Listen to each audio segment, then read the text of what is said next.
ตั้งแต่ยาวนานสืบทอดมาฮอดลูกหลานเป็นตำนานสืบทอดเอาไว้เท่าแก่ลุงตา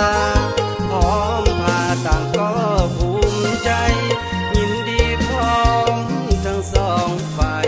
จัดงานวิวาห์มงคลงานแต่งวันนี้อาจมีขาดตกบกพร่องหวังว่าป้าลุงพี่น้องนั้นคงมีตาการุณเข้าป่าสถานที่คงบอกเกื้อกูลขอบใจที่มาโอบอุ่นบุญคุณบอกขอลืมไหล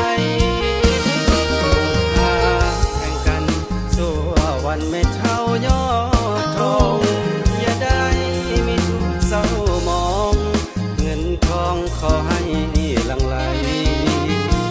พร้อมกันสร้างสาพัฒนาบ้านเมืองก้าวไปหากแม้นมีลูกหญิงใส่ขอให้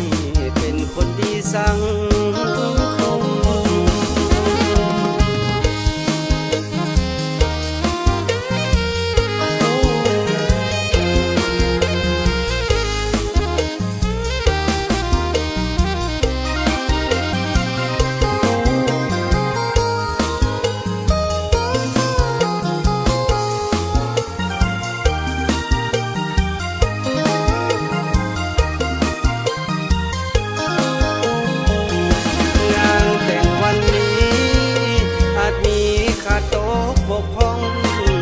หวังว่าป้าลุงพี่น้องนั้นคงมีตาการุณเข้าป่าสถานที่คงบอกเกื้อกูลขอบใจที่มาโอบอุ่นบุญคุณบอกขอลืมไหลจงพาแข่งกันสู้วันไม่เท่ายอดทองอย่าได้มีทุกเศร้ามอง